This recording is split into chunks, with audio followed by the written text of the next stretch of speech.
Welcome, everyone. Episode 31 of Christian Geeks Classic Rockcast. And we've got a very special episode this week, or this episode, or this 2 weeks, or this month, whenever. We're irregular maybe with our schedule, but it's usually every 2 to 3 weeks. But we're here and we have special guests this time around. Britt, would you like to introduce our special guests? Well, let me just say, first of all, we're getting to that age where being regular is a concern. So, we need to kind of get there. But no, I had a little freak out moment when a friend of mine, Del Dudoué, mentioned to me, because I talked about my lack of hearing and that my lack of hearing was due to listening to loud music back in the day and maybe putting my head in amplifiers as close as I could get to them while I was banging my head, playing all sorts of instruments. And he was like, oh, I happen to know this bass player. And so I just, luck of the Irish, I guess, I got to get in contact with Jim Laverde. So we have today Jim Laverde, bass player for Barren Cross, and Ray Parris. He convinced to come on with these goofy Christian geeks on the podcast. The guitar player, Ray Parris, is the guitar player for Barren Cross. So welcome, guys. It's good to be. Yeah, it's good to be here. And so just kind of as we get started, I don't know the answer to this. It's probably out there somewhere. But how did you guys get together as Barren Cross? What's the details on how you guys sort of met each other and decided we're going to be awesome together? Do you remember, Ray? Do we need to coach you? Yeah, really. So I got saved at a Bible study when I was 16, and but I was still listening to Deep Purple, Black Sabbath. I was a huge Purple fan, Iron Maiden, and one of the leaders, one night kind of pulled me aside and said, you really have to start feeding on some different things. And I said, well, like what? And she said, Christian music. And I went, what is that? And she pointed, I said, well, this is what I listen to. And she pointed me to, Perez Band and Phil Keaggy. And Phil Keaggy is probably the best guitarist in the world, but he wasn't heavy metal. He wasn't Ozzy Osbourne and Tony Iommi. And so I went back and I said, look, there is no Christian music that I listen to that is the same. And she said, well, why don't you just form your own band? And so back then there was this newspaper called The Recycler where you could buy or trade or do anything with, buy tires, buy boats, and find band members. It had a huge section. And so I stuck an ad in there and found a singer who actually found Steve. And Steve and I clicked one night after the band thing, and we kind of went through a couple singers trying to find this combination. And we really had a hard time finding musicians that were Christian that wanted to play heavy metal. And so we kind of separated for a little bit. I was 16 at the time, and Steve was a year older. And so he calls me out of the blue one summer, I think, maybe 4 or 5 months later, and says, hey, I found this guy. You can sing. And I said, oh, really? Well, I said, let's get together. And he goes, no, here. And he holds the phone up and he tells Mike to sing. Typical Steve there. And I was like, wow, this is, I was blown away. And I said, well, we got to get together. And then eventually Mike found Jimbo at church and asked him to come and audition. And so that was probably, it was probably 3 years later. I mean, it didn't all happen all at once. It was a process, and we just finally kind of found each other. If I can just make a comment on Ray, I did meet Mike at church, and he was the only guy in the college department at the church that had long hair. And so I thought, well, surely this guy's not saved. So it's like, go and minister to him. Well, I got to talking to him, and he said that he was in a band and they were looking for a bass player. And I, reluctantly, I said, I'll come along and hear it. He said it's heavy metal music. And I'm like, I wasn't really into heavy metal music. I really didn't know any heavy metal bands back then, although I was a huge Rush fan, Pink Floyd. But, as far as like Maiden and Dio and, along those genres. But one of the cool things, you guys, and I said this in this last interview we did last month, was that when I got to the band practice, when I got to the first, day of the audition, they were more interested, and Ray and Steve were more interested in talking to me. And I thought we were going to have this big jam session, and they really just sat me down, and we had a long conversation about the Lord and what direction they were going in, and really because of that, it really made my decision pretty easy. I was like, these guys really care about me. They care about the direction of my life and where it's going, and so that's when I joined the band. It was just a few weeks after we had that initial talk, so it was pretty cool. November 1983. That's Wow. right. 1 year after high school. Yeah. That's amazing. Now, the sound that you guys had, I mean, obviously you guys have been compared to Maiden a lot, mostly because of Mike Lee's voice and some of his stuff. Was he already sounding like that when you heard him sing, or did that kind of develop when you guys were kind of practicing and writing songs and doing all that stuff? Well, interestingly enough, he wasn't really in that vein. He didn't know how to sing, and I don't mean that talent wise. But I remember we were doing a couple shows, and he was losing his voice, and we said, Mike, you've got to go get trained. And he met an opera singer. I don't know where he found him from, but he started taking these opera voice lessons, and he just went from a 3 to a 12. I mean, just off the chart. In a very short time, he had these exercises. So I think what maybe it did is he got this capability that he didn't have when we met him to really learn how to use his voice. That's what he taught him. He taught him how to use what he had. And I mean, he went, like I said, he went off the chart as far as being able to control his vibrato and the screams that he does. When he screams, it doesn't bother him. It's really amazing. It's not as though he's forcing these things out. Hey, Ray, let me just comment. It only bothers you and me when you're rooming with him and he's doing it. He starts. So I had a room with Mike for a while, and he would just do these voice warm-ups, and I'd just be like, man, I got to get out of here. That's why I roomed with the road crew. Well, Britt and I were talking a few episodes ago. We went through Atomic Arena.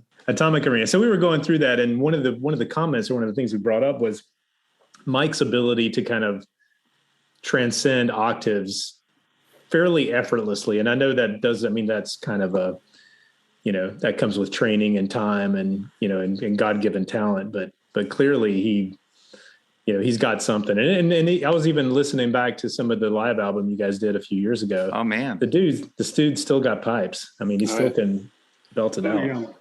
Yeah. I think once he learned how to sing, it opened doors for him to continue. I mean, even to today, I remember, I don't know if we were talking to him together, but he's telling us, he's changed his whole diet. Now that, we're in our late 50s, he's changed his diet to continuously improve his voice.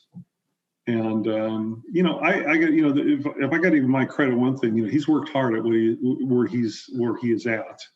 Some of it is natural ability, but I'd say a lot of it was his tenacity to learn how to become a musician with his vocals. So, yeah. His transitions is what I was talking about in the episode. I am a very average to below average singer, but I know enough. I was like the Eddie Vedder style. I mean, that was when I was doing the, modern rock sort of sound. Creed you sort of shake your stuff. head too? Oh man. I mean, maybe. I definitely put my foot up on a monitor. I definitely did that. No. So, but those transitions from low to the different parts of your range, those are very difficult to do that seamlessly. And that's kind of what I was talking about with Mike's voice, is that his ability to go to different parts of his range and for it to sound as great as it did is just so phenomenal. But just getting back to you, Ray, just for a quick question. So you talked about your time when you're 16. Were you already playing guitar at 16? So when they said start a band, were you already messing around with the guitar, or did you have to start learning? I was already playing. I started guitar lessons when I was about 11 years old for about a year or two. And so I had been playing a lot of different types of stuff. So I played a lot of acoustic, but I loved the Beatles. They were actually, I think, what said, I really want to do this. And so I listened to them for a while. My grandfather bought my brother the Meet the Beatles album, the original monophonic, whatever it's called. And we just wore it out. There was nothing left. It was just grooves and crackle. It is literally just a piece of plastic in our vinyl now. But then when he brought home Deep Purple Burn, I was like, what the heck is that? I mean, I'd not heard that at all. And I think I was probably, I don't know, it was before I played guitar, probably 9, 10, 11 years old. And I bought up all the Deep Purple records, whenever I could afford them at that age. That was kind of the next step of, I want to, learn really how to play the guitar. Hey, do you guys want to hear some interesting trivia? Absolutely. This is maybe something you don't know. This is really good. Maybe I don't know. Ray and Steve are both southpaws. They're left-handed. And they play right-handed guitar and right-handed drums. Wow. Something you didn't know. Just that's not wild. Yeah, it's not easy to do. Yeah, so. I sat down with the guitar upside down because Paul McCartney was left-handed, and I'm like, wow, I'm left-handed too. And the first thing my teacher did is he reaches out and he flips the guitar over and he says, "You'll thank me later." And that was it. It's like, okay. Yeah. So is it like, does this feel unnatural at all, or does it feel perfectly normal now? Oh, well, I didn't know how to play at all. So once he flipped it over, that's just how I learned. That's awesome. Yeah. All right. Favorite Deep Purple singer? Go. Oh, Ian Gillan. Okay. Absolutely. The Mach 2 is the king band. Although I do love David Coverdale. I will admit I like his bluesy soulfulness. The Come Taste the Band album is probably the most ridiculed, but it's probably one of my favorites. Let me just give the Deep Purple a plug here. Let's tell the Deep Purple story. I got it. Yeah. We were doing, and we talked about this in the last interview, that we were playing a show. I forget where. It might have been in Ohio somewhere. Not sure. But in Florida, because they were strangers. Oh, okay. So we were in Florida. We're playing at this club, and Ian Pace and Richie Blackmore were both in the audience. And the singer, what's his name? Joe Lynn Turner. Yeah. So they're sitting at the bar, and I don't think I've ever seen Ray as nervous as he was, but the drummer Ian Pace comes backstage, and he's 3 sheets to the wind, and you guys go and play the best show. You guys rock out, and so, but it was pretty darn cool.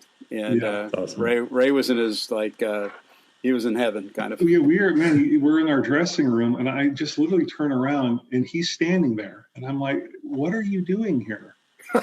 And he's just, he's had 6 or 7 beers, I guess, and that's what he said. The very words. He goes, "Here's what I want you to do. I want you to go up there. I want you to give 100%. I want you to have a lot of fun, and I'm going to be out in the audience watching." I mean, that was pretty cool. That was awesome. pretty cool. Yeah, so pretty cool. And then Blackmore blew me off. I had to get a girl to give him a paper to sign for his autograph.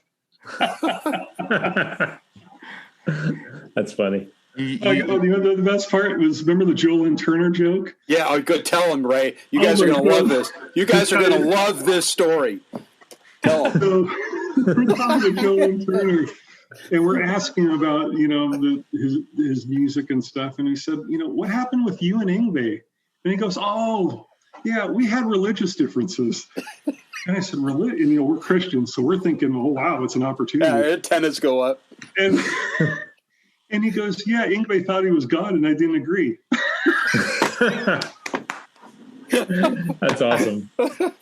Well, He was a funny guy. Oh my gosh, he was a character. that's awesome. We talked with him for the longest period. He was really friendly to us. Yeah.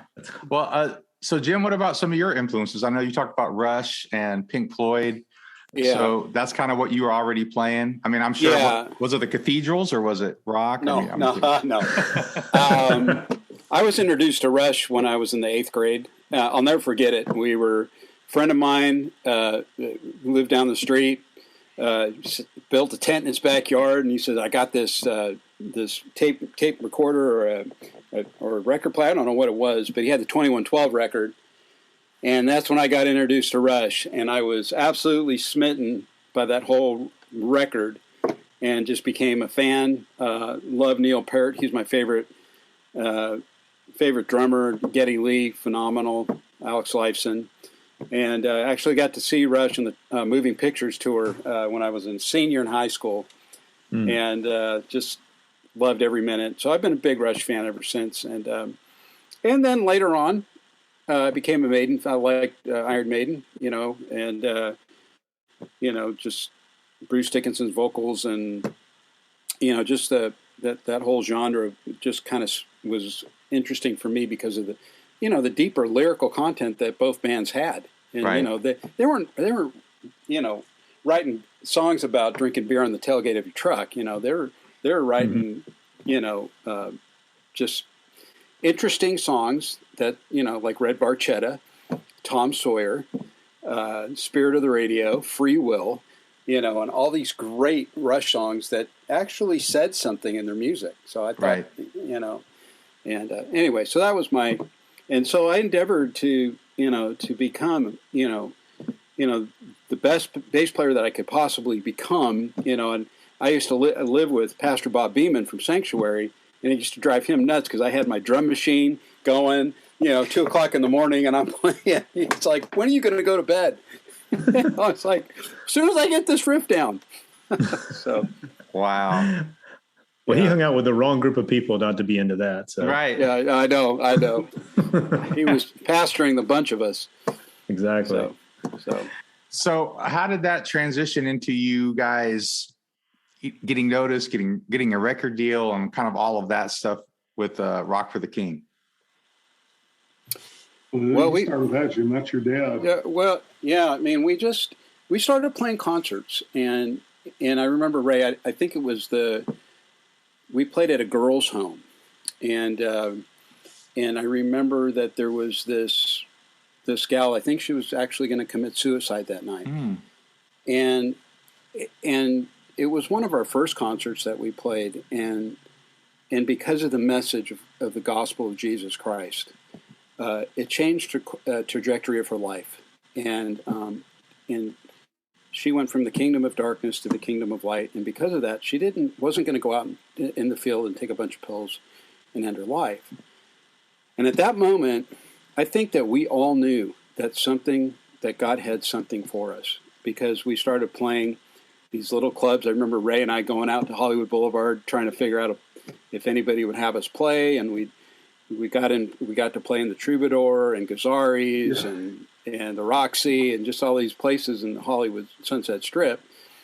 And as we began to play, Stryper had hit the scene, and they really did an awesome job for opening up the doors for bands like Barren Cross, Blood Good, Guardian, Eternal Right, and the list goes on and on. But we were just there right in that niche when they started getting popular. We kind of came along, on their heels, and we were kind of right there in the scene. And the band grew in popularity. So it's like, we played at a country club. We'd have 700 to 1,000 people show up.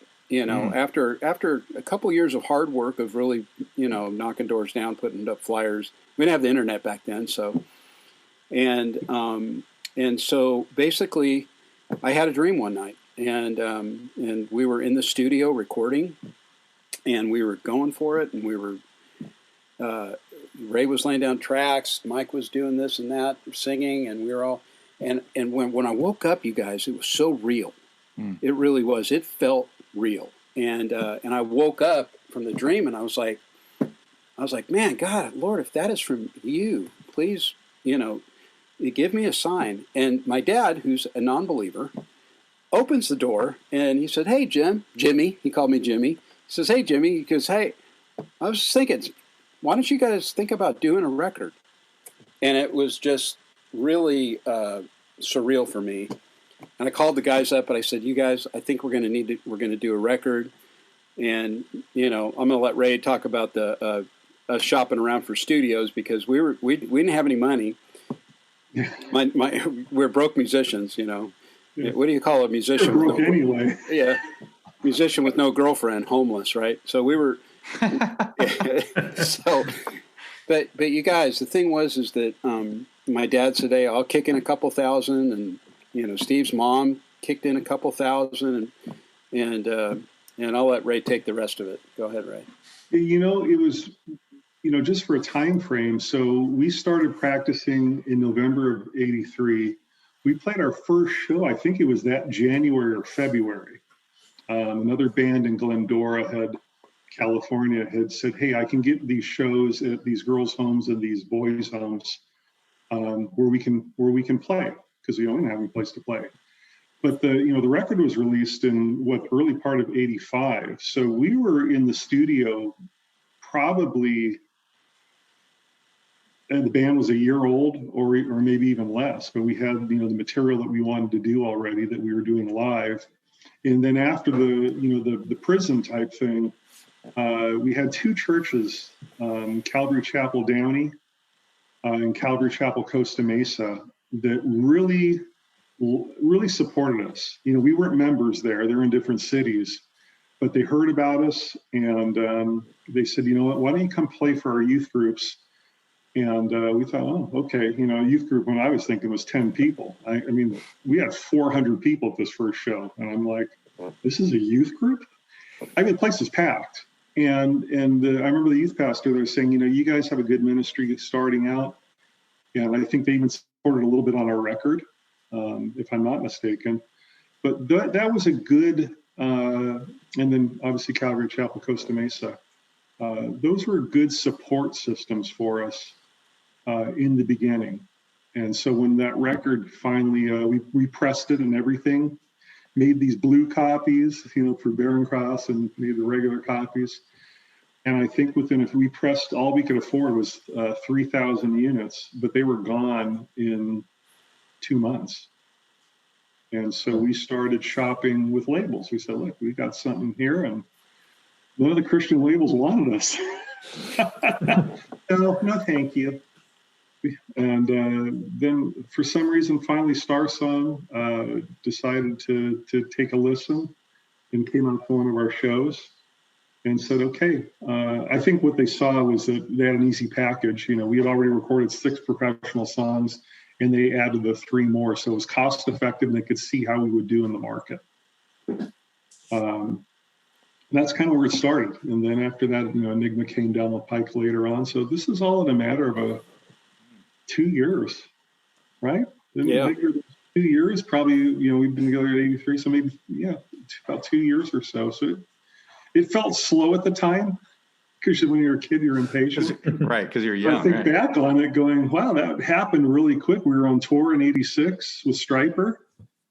And we had the record deal by the end of '86 to release record in '87 and release it in '88. I mean, it was all good. We were all playing. We were playing between all this.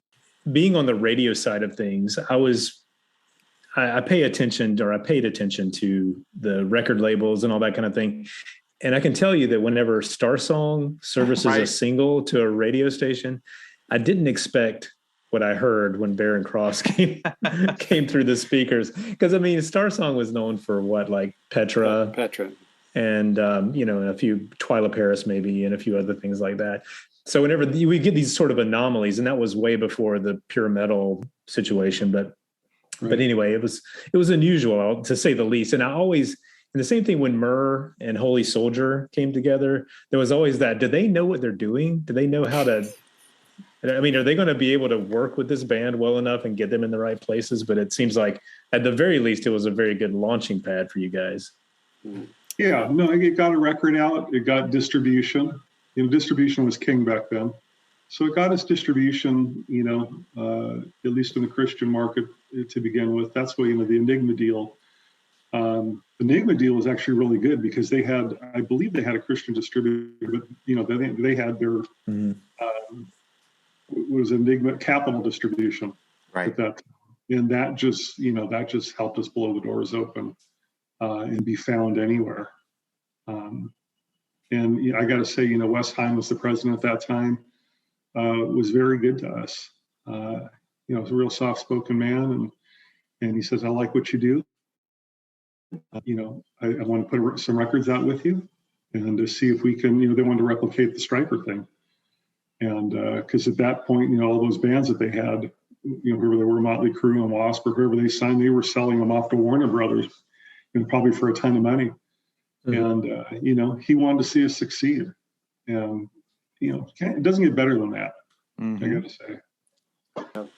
And we were back. Let me back up just a little bit. But we knew that we were going to do a record, and so Ray and I went around to several different studios, and the one that appointment that we got in was with John and Dino Elefante, and you guys know them. They've produced Petra Records. They produced a ton of outstanding performances, and so Ray and I got in, had a meeting with John and Dino Elefante, and walked in, and we just were blown away by the studio. We have never been into a studio like this, a recording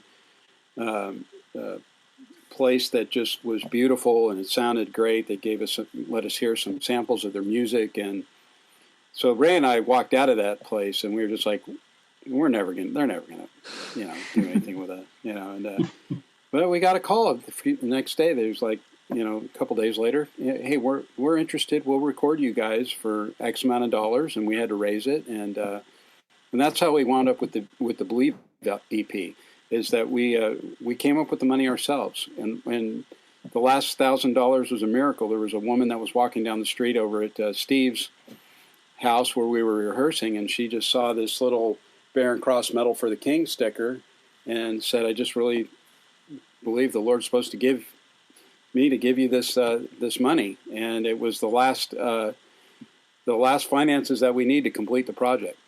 Wow. And so that was pretty darn cool. So that's like, when you know that God is in something, it just gives you the energy to be able to complete the mission. Yeah. And so, anyways, that was a little piece of the puzzle that I wanted to get in before we moved on. So yeah, that's awesome. Well, the real question is, was there a dream about the outfits on Rock for the King? Was there, like, who made that decision, and how did those outfits come about? Well, there's a whole story behind that too. So we met a lady that actually, I think, designed Stryper's first outfits, right? Yeah, it was Sharon Shubin. Yeah, and I don't know how we met her. I don't know. That's the whole link. The links that I missed is, how do we meet all these people? But we met her, and she said, I want to do outfits for you, so you guys look, as professional as possible. But the funny thing about those outfits was that was the undergear. There was this whole leather package that was going to go over it, and that was just supposed to be the little bits and pieces that you saw through the leather. Well, her car got broken into and all the leather was stolen, so we wound up with the pajamas. That's awesome. And that's a great story. We didn't have any more money to pay for the leather, new set of leather, because it was all real leather at that time. So if you look on the Rock for the King record, so the pants that I was wearing, and I put them on, I thought they were really cool, until somebody came up to me and said, Jim, those white things, they kind of look like varicose veins going up your legs. And I kind of looked down, I was like, and they called them the varicose pants. That was Chandler. Yeah. I can see that. Yeah. And I was wearing this big jacket, right? They call that the Big Bird outfit, so it was like, yeah. Yeah, it was really funny. I was supposed to have these really cool leather chaps that actually stopped and then connected to all my leather belts that I did have. And then that was going to connect up to, I don't know, like leather suspenders. And I mean, it was going to be awesome. But that was that.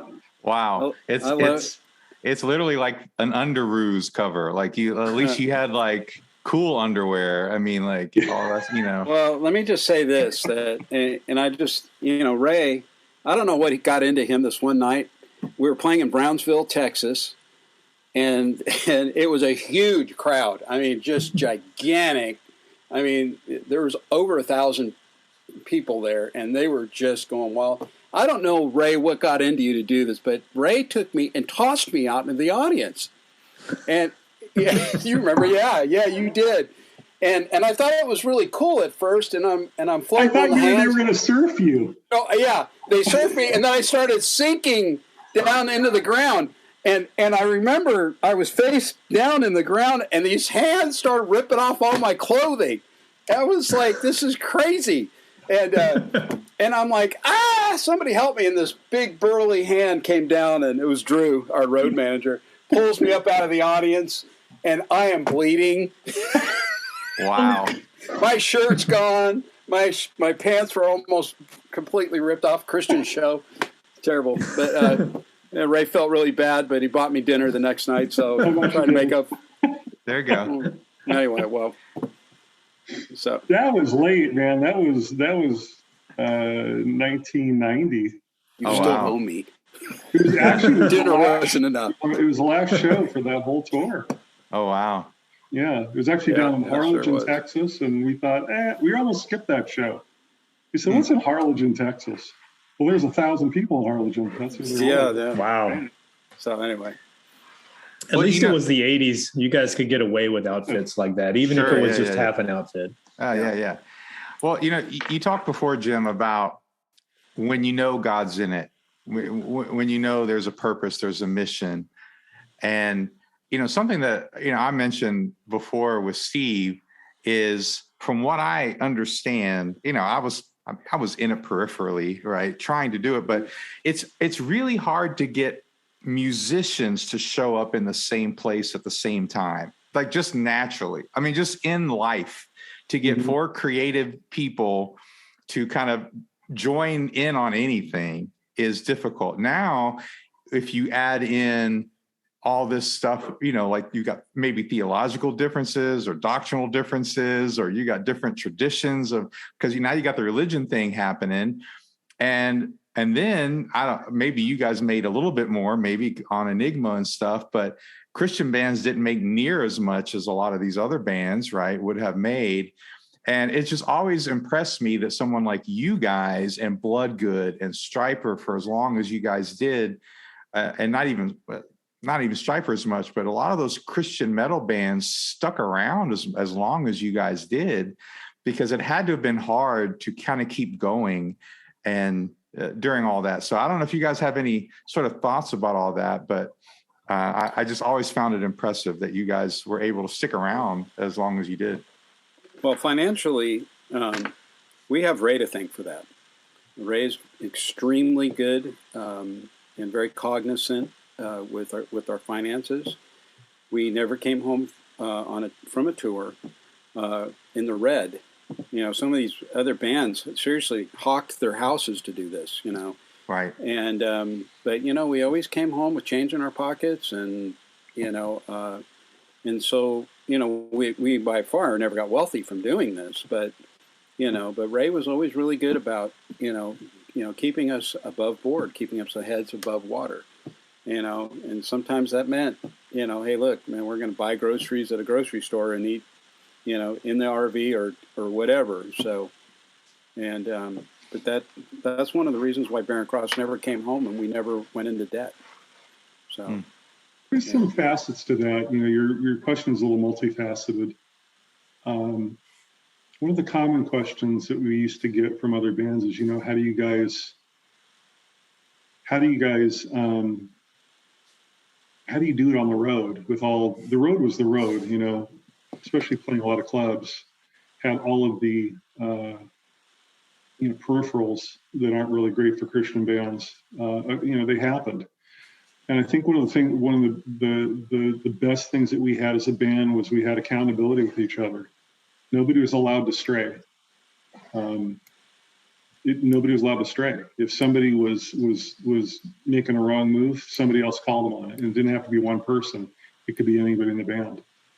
And accountability is not something that's forced upon. I think it's something we didn't verbalize, but we submitted to what somebody else in the band said. You know what?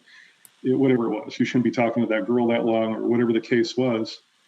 And so we had accountability, and that kept our band pure, really, on the road. You know, we got fat-headed maybe a little bit, but I mean, it kept us grounded with each other, because really that's all who we had.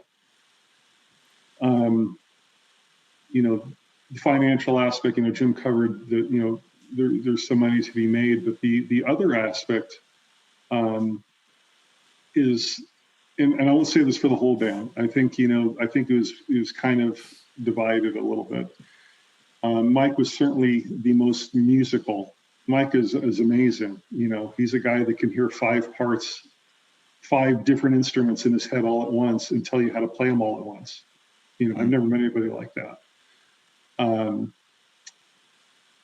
I wasn't that. To me, the band, you know, was a tool to promote the gospel. So, you know, it was almost embarrassing. I remember Rex Carroll came to my house one day, and he pulls out his guitar and, hey, show me what you're learning. And, you know, what I'm learning is, you know, how to create a better ministry in clubs.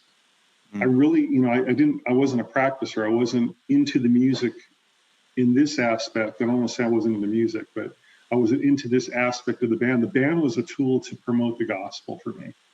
And I think Steve and Jim, you know, Jim was probably, you know, after Mike, is probably far the most talented person I know. But Steve and I were really more concerned about how do we share the gospel. And I think that's where we formulated a little bit of, let's write about what's happening at that time. What was going on in the world, and how did God feel about it? And what did he think about it? And so, you know, I probably, you know, and so I think that's the trade-off. I love to play. I mean, don't get me wrong, but I wasn't sitting there drilling, you know, arpeggios. I'm not the best guitar player in the world. And I know that, but I felt there was a bigger purpose for our band than just being hot musicians. And I think when we put that all together, accountability, desire to serve the Lord, certainly talent, you know, comes into play there. But I think when you put that concerted effort, just like Jesus did, you know, Jesus didn't willy-nilly and walk, oh, we're going to walk here today and we're going to talk here today. You know, he had a plan. And I think, you know, we had a plan that this was about ministry, you know, and wherever we stepped off and in the wrong path, you know, or, you know, egos, whatever the case is, the core of it was always, how are we going to next spread the gospel?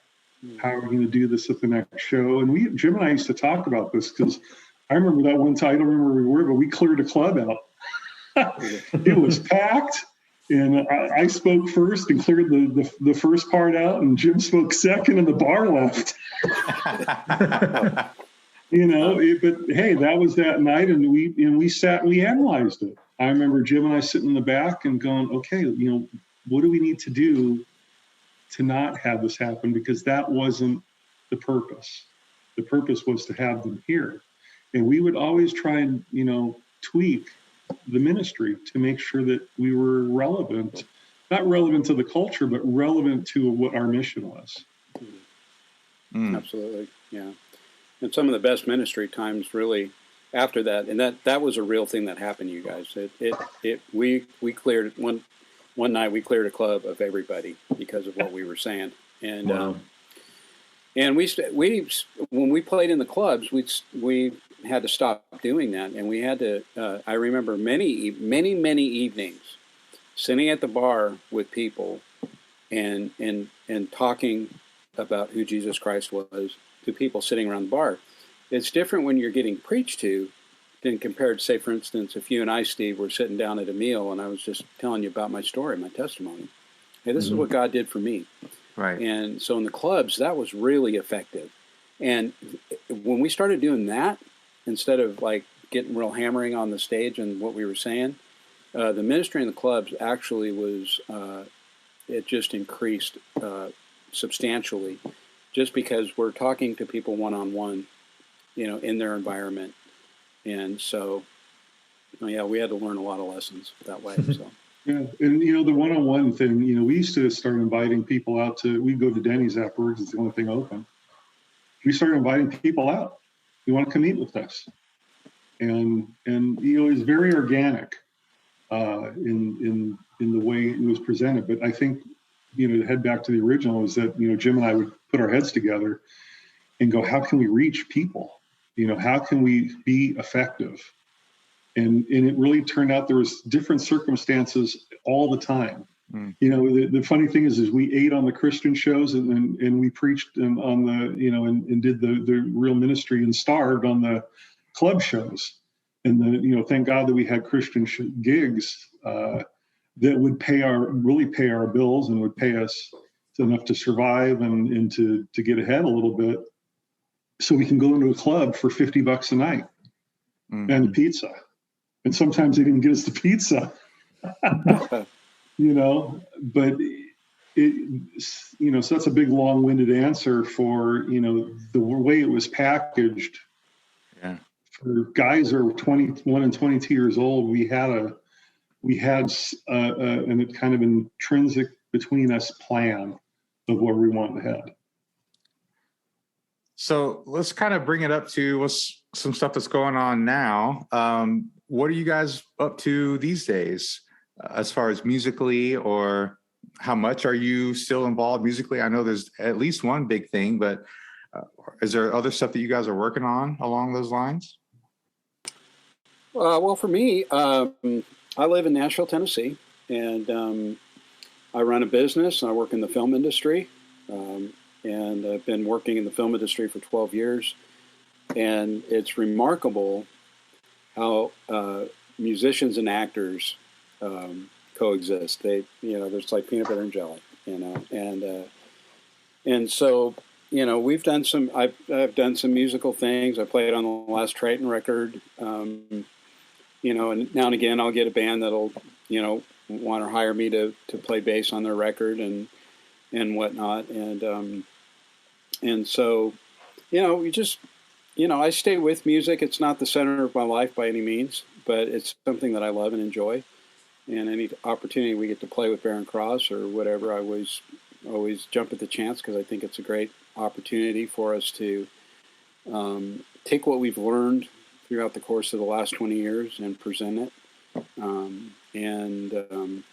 My fingers are pretty sore. So... Yeah, I actually put down music in '96 after our final tour. We were doing some flying gigs after Rather Your Cage came out.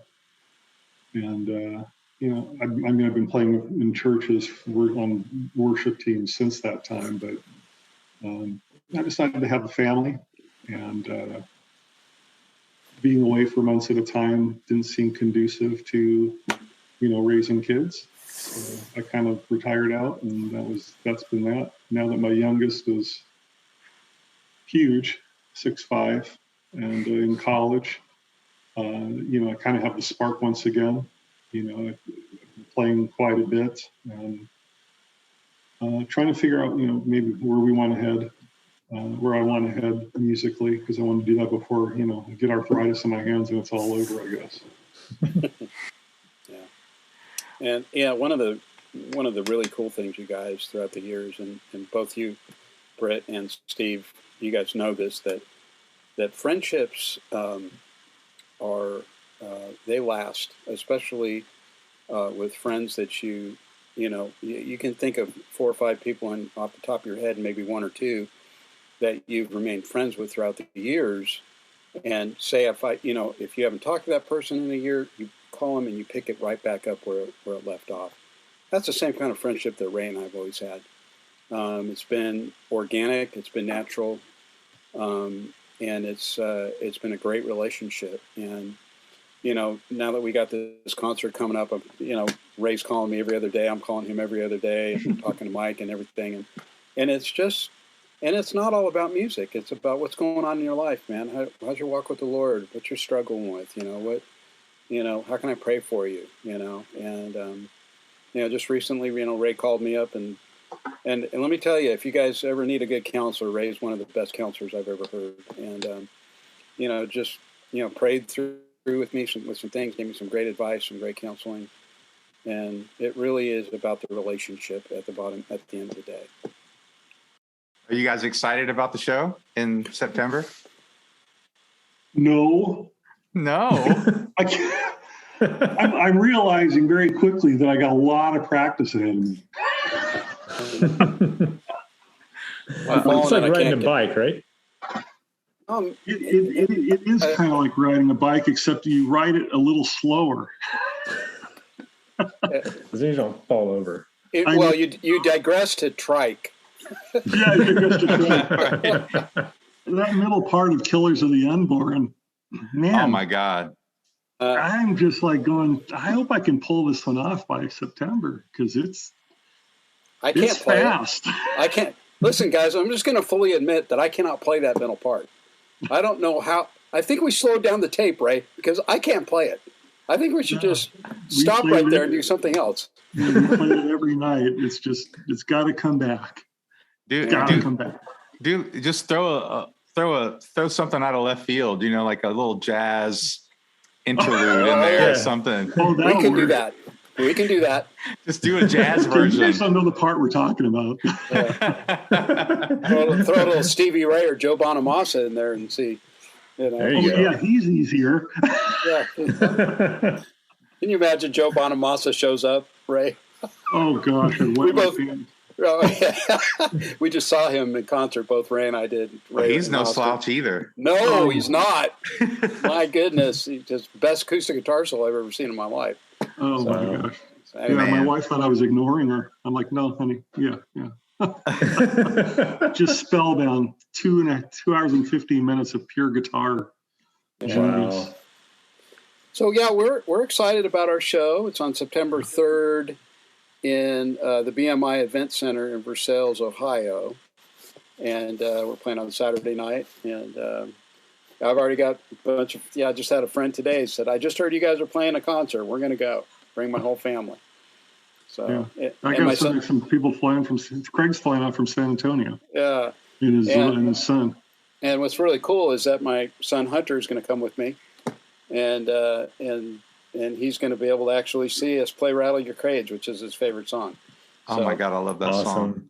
Isn't that a cool song? Oh my God! Great. One of my favorite songs off that album is "Sick." That song. Yeah. Oh my God! I remember the first time I heard that song, and I went, "Holy crap, dude! That song." I love that whole album. I mean, that whole album was amazing because you guys. It had been a couple years. Yeah. And Yeah.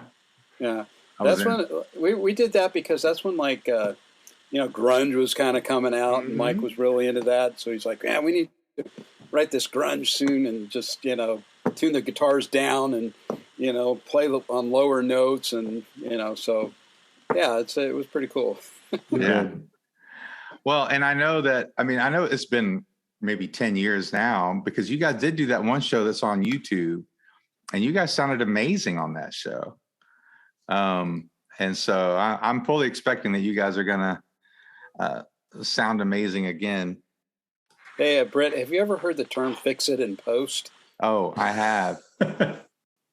Fix it in post, and you can do the same thing with recording. We had to do a lot of fixing. Come on now. It's a dead giveaway. It's but I did. It was a great show. We played in Switzerland, and it was just an awesome show. It was the second time we played there, but it was a lot of fun and a lot of work, to get there. And are there any talks about doing like a streaming for the show in September? Like some sort of streaming ticket? I haven't heard anything about it, but that's a really good idea. And bring that up to the promoter. I'm sure he's going to do something with it because listen, we've got guys like Petra, and I just read, Resurrection Band. I mean, for me to be able to play on the same stage that, with some of the guys that you grew up listening to, more power to you. That whole album just changed, was a big part of the reason why it changed my life. Ray and I were just talking about this, that we were counselors at one of their shows in LA. And I think that's pretty darn cool. Wow. Yeah. Yeah, I think I got to figure out a way to get up there, a way to make an excuse or something. I'll figure out a way. Where are you at, Steve? In Atlanta, just outside Atlanta. Wow. Well, it's only about a phone. It's only about a 18-hour drive. It's actually not that far of a drive. And to be honest, and we can cut this out later, but I'm actually supposed to be part of a panel at Dragon Con, which is like a fantasy science fiction thing here in Atlanta. It's like one of the biggest like comic cons, whatever, in the world.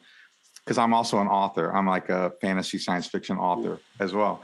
So I'm supposed to be a part of a panel, and I had already committed to doing that when this came out, this thing came out. And so I'm a little like, I'm going to have to check and be like, are you sure you want me that day? Because if you don't, I have friends in the Cincinnati, northern Cincinnati area. It's not that far. Hey, listen, we'll put you on a panel. We'll put you on a panel. You gotta get on a plane, and then we'll put you on a panel. You guys come to the show. I would love to see both you guys there. Oh my God! Yeah, dude, that would be so much fun, dude. White Cross is going to be there. Rex Carroll, and Ray Parra from Sacred Warrior. I mean, how much of the original Sacred Warrior is going to be there? I know Sacred Warrior is on the bill, but anyway, I don't know how many of the original guys. It's the full. Oh my God! It's the full lineup. I just talked to Ray Parra. He was at George Ochoa's birthday party here in Nashville. I sat with him for about an hour and talked, and I love that guy. Yeah, I mean, seriously, that whole band is phenomenal. And it's the original lineup. They're all coming back. I think one of the band members had passed away a few years ago. Yeah. The keyboard player, right? Yeah, I think so. So it's going to be like a dysfunctional family reunion. I can't wait for it. Well, the thing is, like I've told Britt this before, it's like growing up where I grew up in South Georgia, not real far from Jacksonville, Florida. And there were some cool shows that came to like Tampa and a few that came to Jacksonville and some that came to Atlanta area, but I didn't really get up to Atlanta in the 80s that much. We didn't get a lot of cool shows over here until the 90s things started to pick up a little bit, but it's like, then I'm trying to relive my youth, in other words, in my 50s. Come on, bring it on. Come to the show. That's all. Yeah, that would be just awesome to have you guys there. That'd be great. Yeah. Well, you guys, this has been great. I appreciate it so much. We got some nice little trivia and some great stories. And I just really appreciate you sharing what you did about the accountability. I think there's a lot of wisdom in what you guys just shared about how to be a band like that. How to be a Christian band when you're out there ministering, because I definitely know that there are attacks, there are temptations, there are, if there's anyone there's an enemy who doesn't want you to succeed at what you're trying to do. Right. And so I really appreciated your candor about that. And this has been awesome. And I'm sure we'll talk again soon. Hey, Britt, if I can just say one thing before we close, and that is that the most important thing that you can do in life, if you're listening to this, is make Jesus Christ the Lord of your life, and follow Him with your whole heart. And God never promised us an easy time in life, but He promised to be with us in all that we say and all that we do.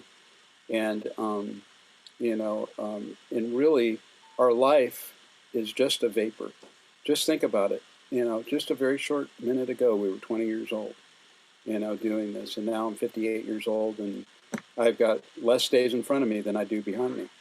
And, and the most important thing that I did in my life was give my heart to Christ and to live for Him, not perfectly. I've made many, many mistakes along the way. but to follow his voice and follow his will for your life. You might be a musician out there thinking, what does God have for me? The Lord may have you doing the same thing as Ray and I were doing back in the day. But the main thing is just to hear his voice and obey what he's saying. Amen. And when we do, there's a promise. That scripture in Deuteronomy, it says, if you do these things, I promise to be with you, and your barns will be full. You will want, you're going to want for nothing. You're going to walk in an incredible power, the same power in Ephesians where it says that the same power that God exerted in himself when he rose Christ from the dead. That power lives in each one of us to do things in the earth. And so, Amen. Yeah. Thank you. That was great. Well, thanks, guys, and we're gonna be helping you guys promote. We'll share any links and everything around as you guys are getting ready for the show, and we're gonna keep talking about it all summer. Good, and thank you so much, guys. It was a pleasure meeting you. Really guys. appreciate it. Nice to meet you guys. Good to meet you. Well, thanks for coming on. We appreciate it. Peace out. Yeah.